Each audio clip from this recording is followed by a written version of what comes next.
साथियों, जय भीम, जय जय संविधान, जय जोहार। साथियों, आज हम पुनः बाबा साहेब डॉक्टर अंबेडकर और आदिवासी प्रश्न नामक पुस्तक से, जिसके लेखक हैं डॉक्टर रत्नेश कतुलकर, यह पुस्तक सम्यक प्रकाशन से प्रकाशित हुई है।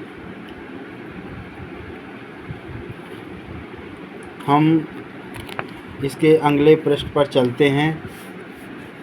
साथियों, तो हम आज बताना चाहते हैं मरांग गोम के जयपाल सिंह मुंडा।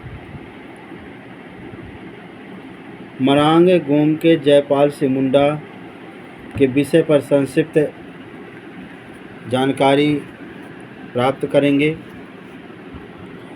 तो साथियों, वर्तमान झारखंड और तत्कालीन बिहार में 3 जनवरी 1903 को जन्मे जयपाल सिंह को उनके अनुयायी मरांग गोम के यानी महान नेता कहकर पुकारते थे। ये निश्चित ही आदिवासी समुदाय के महान नेता इसलिए भी थे क्योंकि इन्होंने आदिवासी संघर्ष को नई दिशा दी और अपने क्रांतिकारी पूर्वजों से अलग आदिवासी आंदोलन को संवैधानिक तरीके से लड़ने की शुरुआत की। जयपाल सिंह मुंडा ने बिहार सामान्य सीट से संविधान सभा में प्रवेश किया क्योंकि उस समय दलित और आदिवासियों के लिए राजनीतिक आरक्षण लागू नहीं हुआ था। आज के दौर में आदिवासी राजनीति के सरोकार मरांग गोम के जयपाल सिंह मुंडा। जयपाल सिंह के पीछे मुंडा जोड़ना नहीं चूकते, लेकिन संविधान सभा और अपने ऑफिशियल रिकॉर्ड में ये केवल जयपाल सिंह के नाम से ही जाने जाते थे। आज की तारीख से उनके नाम के साथ मुंडा जोड़ना पहचान की राजनीति के दौर में उनकी पृथक आदिवासी पहचान बनाने का एक प्रयास लगता है। आज मरांग गोम के जयपाल सिंह मुंडा पर बहुत कम ही साहित्य उपलब्ध हैं, पर हमें इंटरनेट और इतर स्रोतों से जितनी जानकारी मिली है उसके अनुसार वे बहुआयामी प्रतिभा के धनी थे। वे हॉकी के खिलाड़ी जिन्होंने ओलंपिक्स में खेला। वे इंडियन सिविल सर्वेंट यानी उस काल के IAS अधिकारी थे।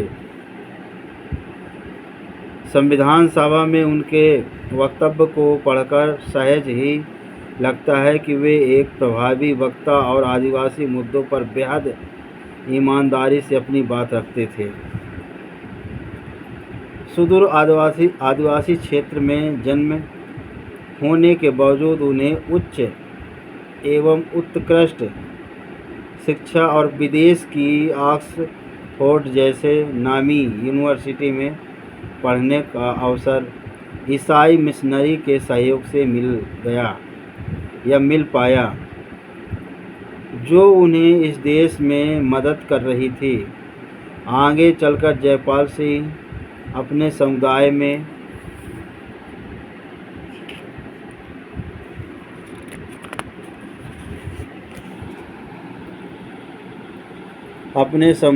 धर्म का प्रसार करेंगे, लेकिन अपनी पढ़ाई और प्रशासनिक नौकरी के बाद उन्होंने ईसाई धर्म का प्रचार करने के बजाय आदिवासियों में राजनीतिक संगठन स्थापित करने का प्रयास किया और वर्ष 1938 में उन्होंने आदिवासी महासभा का गठन किया।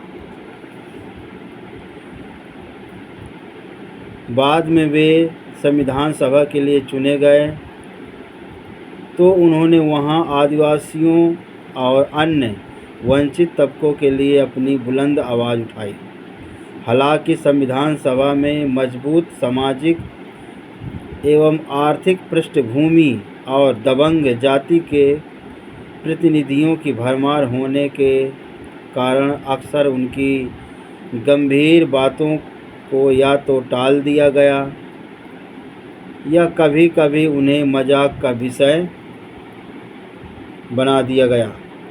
यह निश्चित ही बेहद शर्मनाक सच है, जिसमें सरदार वल्लभ भाई पटेल सरीखे कद्दावर नेता शामिल थे, किंतु जयपाल सिंह किसी साधारण पृष्ठभूमि के नहीं थे, बल्कि उनकी हैसियत का अंदाज़ा इस बात से लगाया जा सकता है कि उनकी पहली पत्नी भारतीय राष्ट्रीय कांग्रेस के प्रथम भारतीय अध्यक्ष व्योमेश चंद्र बनर्जी की नातिन थी। कांग्रेस से उनका रिश्ता बाद तक कायम रहा। उन्होंने वर्ष 1965 में नेहरू के आग्रह पर अपनी झारखंड पार्टी का विलय कांग्रेस में करा दिया। झारखंड राज्य के प्रतिबद्ध एक्टिविस्ट